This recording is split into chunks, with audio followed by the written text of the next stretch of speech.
Thank you. Hi, thanks for coming. So our agenda today first is to discuss what's the problem with vegetation management, and then we are going to dive into the specifications of LiDAR data and the challenges and steps in processing LiDAR, and at the end we are going to introduce some additional use cases and the Python packages we used in our solution. So as some of you may have known, encroaching vegetation is the primary cause of power outages. You can see from the picture that overhead power lines are easily affected by the trees surrounding it. Some quick statistics. In the US, more than 97% of transmission and 70% of distribution power lines are overhead. And one of the major utility companies reported that in 2020, 77% of their power outages are tree caused. And a study conducted by University of Connecticut showed that enhanced tree trimming reduces the number of power outages during storm by up to 48%. Therefore, utility companies are willing to spend billions of dollars every year on tree trimming.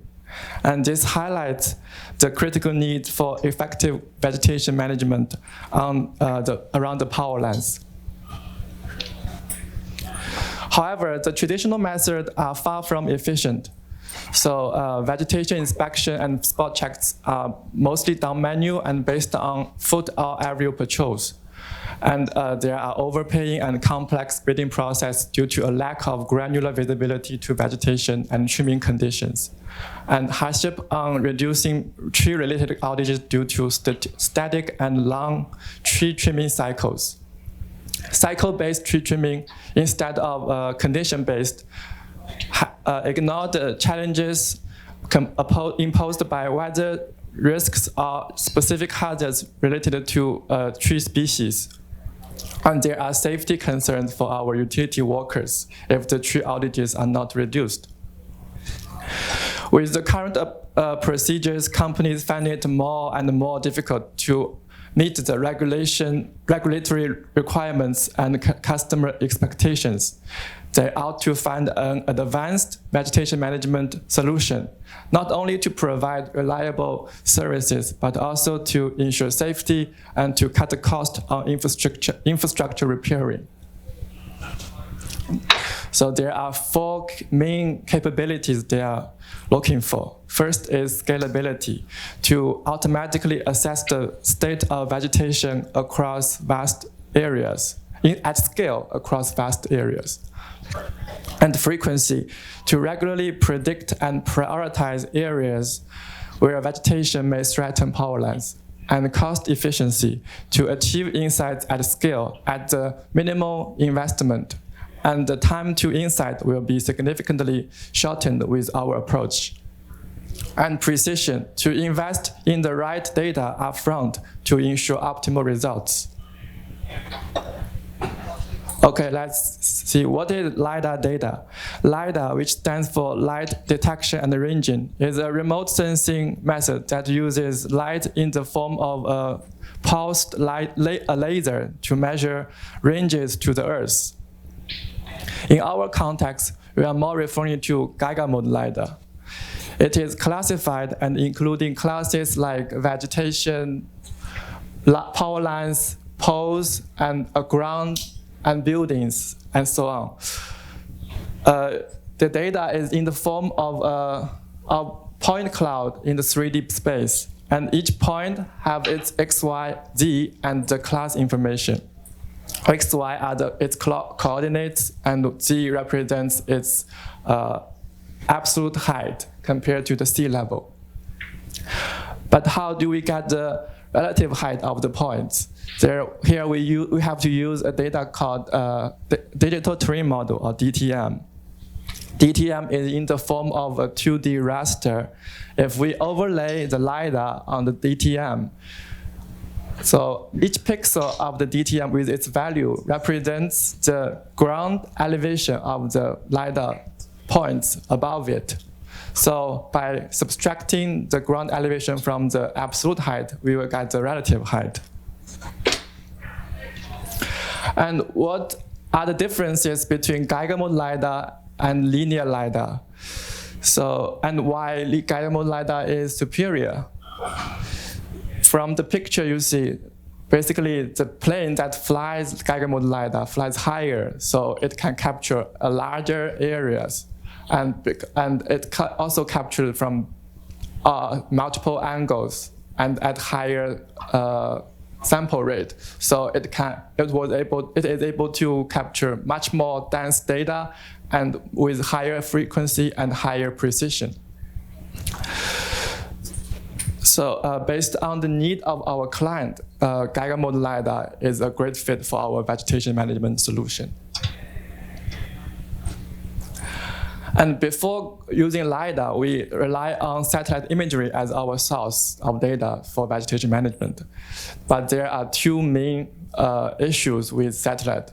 First is its resolution. Satellite only has about 30 to 50 centimeter in resolution, but while LiDAR is very dense point cloud in a 3D space. So that's one. And another is it does not have the third dimension because it's in 2D. So it loses height as well as class information. But instead, it has the color encoding. So each pixel has a RGB value, which are red, green, and blue 3 numbers. So how do we use the 3 numbers to do vegetation management using satellite? First, we segment the tree polygons using a mix of image processing, clustering, and modeling techniques. And using the tree canopy size, we segment it, we assign a height to it. And the height are estimated because the tree structure differs by the species. And also it is not uniform across the whole tree in reality, right? So, after that, we calculate the distance from the tree to the wire. By wire, we are using the GIS asset which provided by our client. But GIS asset usually come with inaccuracies. You can see here from the picture, red is the GIS lines and the green are the actual lines. So from our analysis, about 10% of the GIS lines are not within 10 feet of the actual line, and 43% are not within 3 feet of the actual line. And because they usually don't provide height information in the GIS as well, we have to estimate the height of the line. So as client expect the encroachment to be as precise as 1 foot, we struggle to meet this expectation with the satellite approach. That's why we switched to LiDAR eventually. In LiDAR, we have the precise location and height of the trees and wires. So how do we measure encroachment? Thinking of the trees and wires as a collection of points.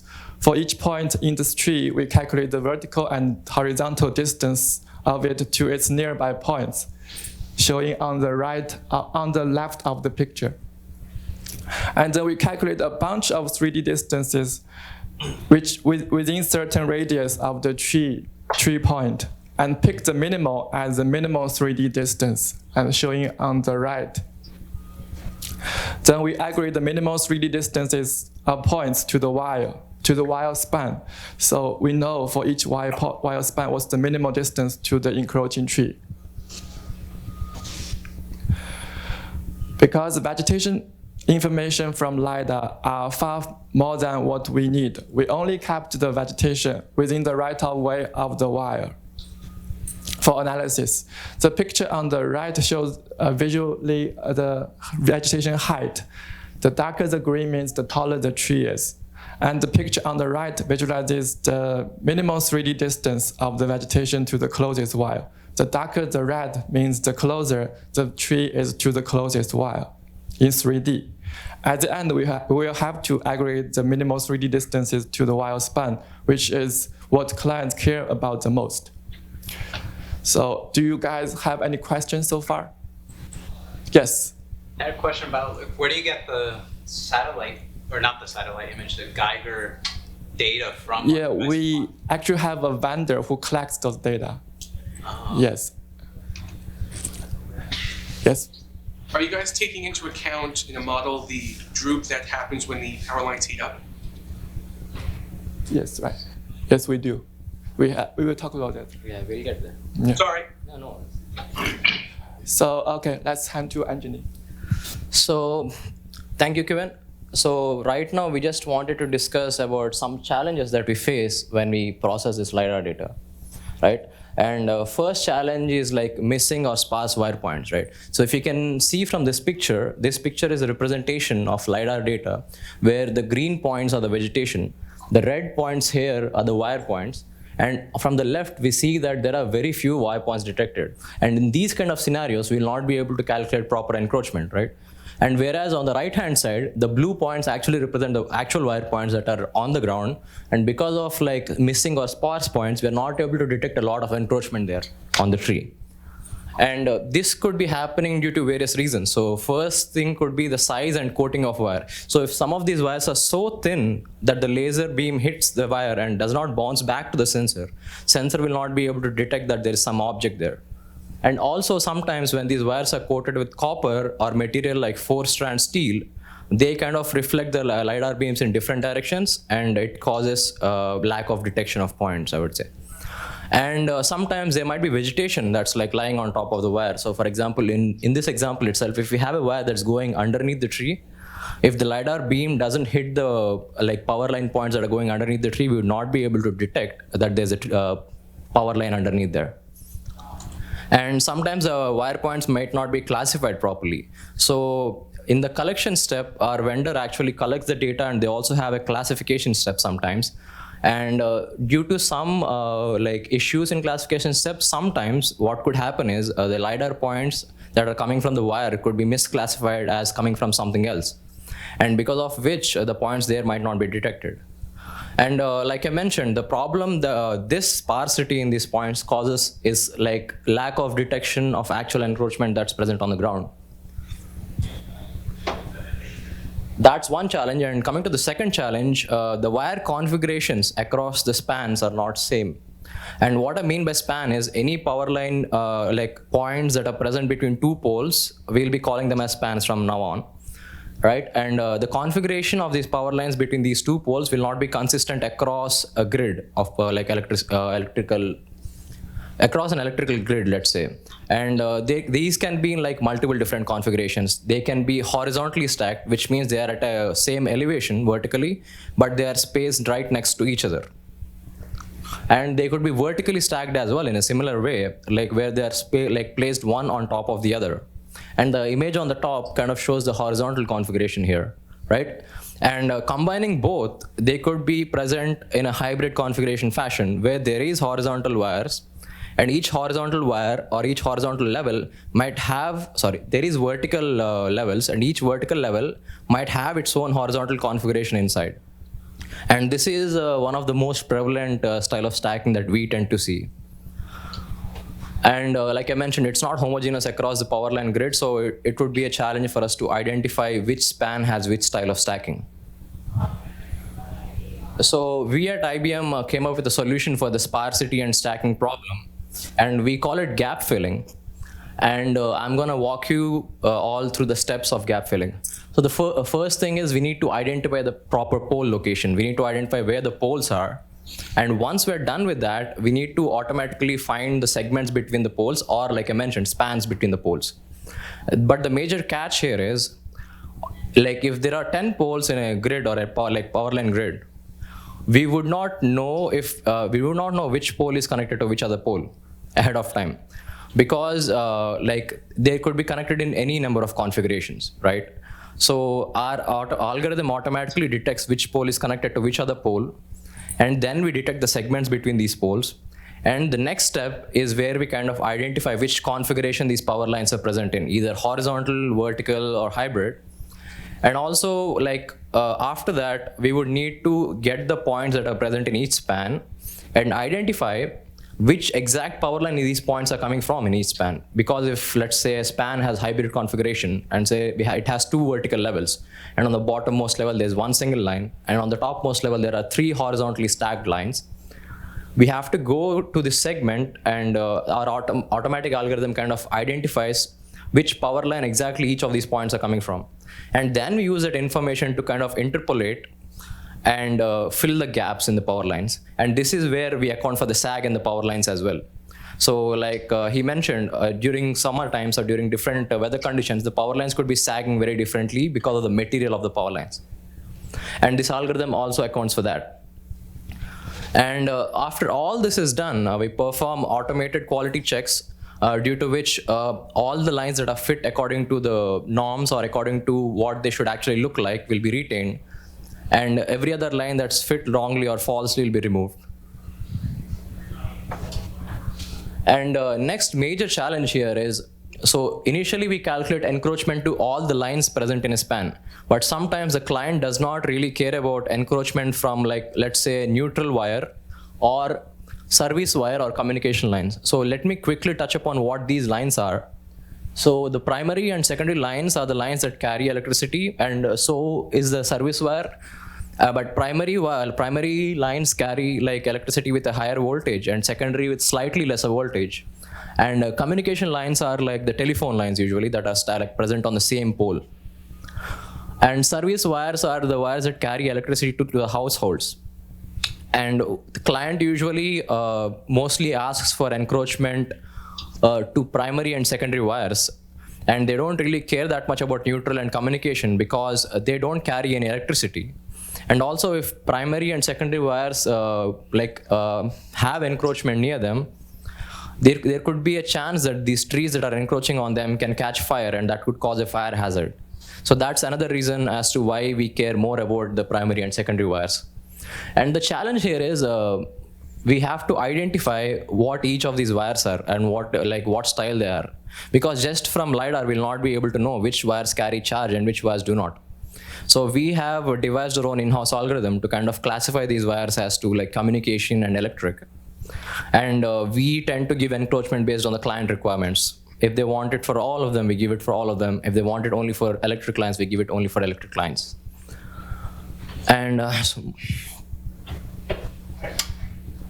so misclassification is a challenge that I touched upon previously. And like I mentioned, sometimes, like if there are electric lines and if we see that there are vegetation points, so from this picture, right, the green points are the points that are coming from vegetation, and yellow ones are the ones that are coming from electric lines or power lines, and the pink is the pole points. And sometimes, like we can see in this picture, there could be a case where some of the electric wires could be misclassified as vegetation. And because of this, if we directly go with this data, we would give wrong encroachment values because this looks like there's a serious encroachment in here and there's a tree between the power lines. But that's not actually true. And this happens sometimes, and we have our own like in-house algorithm that kind of detects this. And a small part of the algorithm is to kind of identify if there are like small clusters of these vegetation points between power lines or inside power lines. And if there are any vegetation that vegetation around these like cluster that these points could be coming from, and if that's not the case, we use certain other steps that I cannot disclose. Then we kind of remove those points from here, and we do not calculate encroachment from them. So I just wanted to show you a quick demo here about how what the gap filling looks like. And in the interest of time, I'm only going to be showing 3 segments. Or 3 spans, let's say. So this tool is called Cloud Compare, and it helps us visualize LiDAR data. And the white points we are seeing here are the pole points. If I zoom in, so what we are seeing here is a segment. And the blue points are the power line points, and we can see that they are very sparse here. And the white points here are the poles that are having these power line points. And as we can see, right, there's 2 wires here, one stacked on top of the other. So it is the vertical stacking configuration. And let's see what our gap filling algorithm did here. So it finds the like missing wire points and it kind of fills them. And the configuration is retained. And let me jump to another segment. So this is also a vertical stacking configuration example, right? And this is what the field line looks like. And we have seen enough of vertical stacking. So let's take a look at hybrid stacking now, which is one of the more challenging ones. So can anyone guess how many vertical lines there are here? So this is the side view. Yep, so there's 2 wires here. And on the topmost wire, can you tell me how many wires there are horizontally? 3. Yeah, exactly, 3. So let me show you what our gap filling algorithm does here. It fills them perfectly. So we have 3 on top, 1 at the bottom. Is there any confusion? You have any questions? Why only 1 on the bottom? There was only 1 at the bottom from the... So that configuration is also possible. Yes, yeah. So like hybrid stacking could have multiple styles of configuration inside itself. So it doesn't always have to be horizontal stacking everywhere. So there could, like it's shown here, there could be 1 vertical line at the bottom, and the topmost vertical section, they can have 3. So I can, yeah. So let me rotate this for you. So there's 3 on top and 1 at the bottom. And so that's it from challenges. So let me give control back to my colleague Kewen. Thanks, Anjani. Also, feel free to ask if you guys have any questions. Yes, please. So like say you plot, the algorithm fills in like the lines. How do you verify that it actually did it correctly? We have a couple of, like I discussed before, we have certain steps where we do quality checks based on what we know about power lines and what we know about power line structure and stuff like that. I can't divulge too much information there, but we do have a quality assessment step. Yeah, like actual images from like the place. No, it's entirely automated, so we don't have to do anything manually. So the quality assessment also happens automatically, and like bad lines are removed. Sometimes if we want to go back and check, we can check what it looks like usually. Thanks. Sometimes you have power lines with spacers where they're central line to hold it, metal pieces. Are you guys able to handle that with your models? Yes. Okay. So as long as we can see the power line points in LiDAR, we're able to handle them. That's awesome. Yeah, thank you. Yes, please.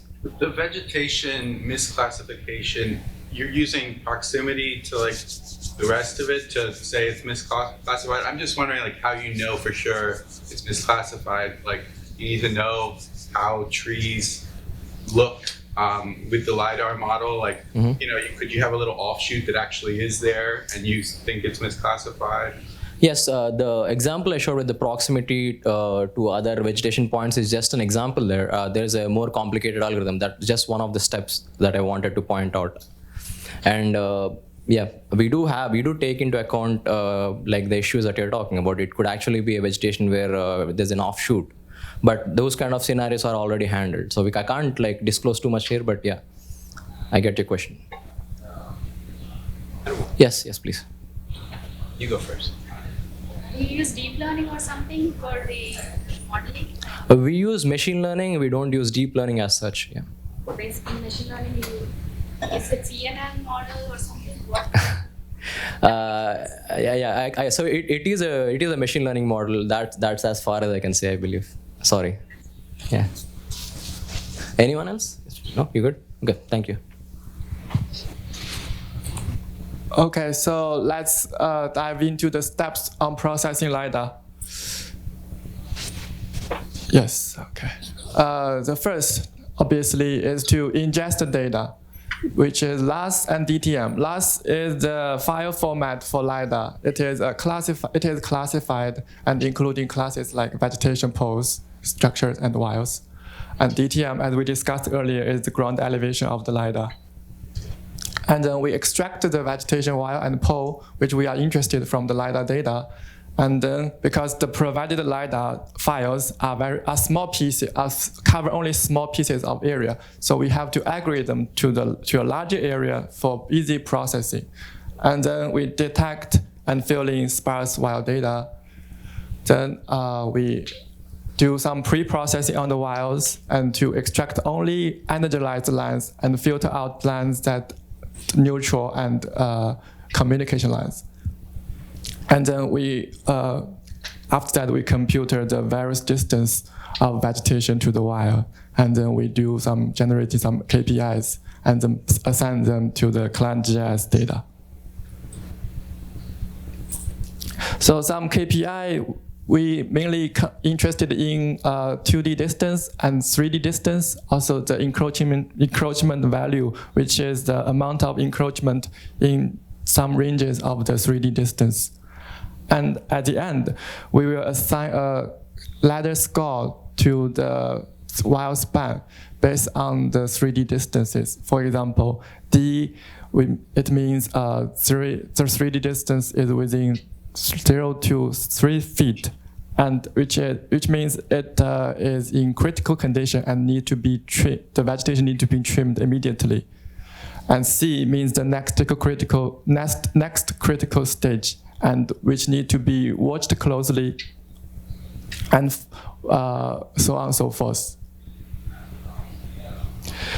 Another challenge in this step is how to scale a very large amount of LiDAR data. For a medium-sized client, there may end up with more than 10,000 files in our data storage, maybe like more than terabytes of data. So how do we scale? First, we create this Kubernetes cluster, which is able to run the jobs in parallel, and they can have multiple nodes and as many nodes as we requested actually. And then because our steps are like mainly gap filling, distance calculation, KPI configuration, KPI generation, right? We create Docker images for each of them because some of them and run them in containers. Some of them may consume more memory and CPU than the others, so we have to do it like this. And we used a workflow tool to orchestrate the workflow of the containers. And so once the systems are set up, we just need to change the YAML file of each workflow pipeline, so that before each run, so it will run automatically and perfectly. Next. We will discuss some additional use cases of LiDAR data and our vegetation management. First is to analyze the lean of the poles. This is to assist utility with replacing their leaning poles before it actually falls or causing any issues, right? And to identify the distance of power to the water, ground, and objects. This is to ensure safety and to meet regulations. And to analyze the power line stack, also to ensure safety and prevent outages. Another one is to predict the future growth without recollecting LiDAR. This way, new data can be collected every 2 or 3 years instead of every year. Therefore, the cost to acquire LiDAR can be significantly reduced. This is an example of pole lean. We clustered the pole from the LiDAR data, and we calculate the pole lean based on the structure of the pole. And the lanes are represented in both magnitude and direction. Same as gap filling, there are all kinds of issues, but we are not going to dive into this here. And some essential packages we have used. We used LastPy for working with LiDAR point cloud data, and Real X Array to work with RAST images. GeoPandas, Shapely to work with vector data, and we used the GIS operations for raster and vector from the GDAL library, and the GIS operations for point cloud from the PDAL library. Some scientific computing methods like finding the nearest neighbors from the SciPy, and some machine learning techniques like the clustering method and curve fitting method from the scikit-learn package.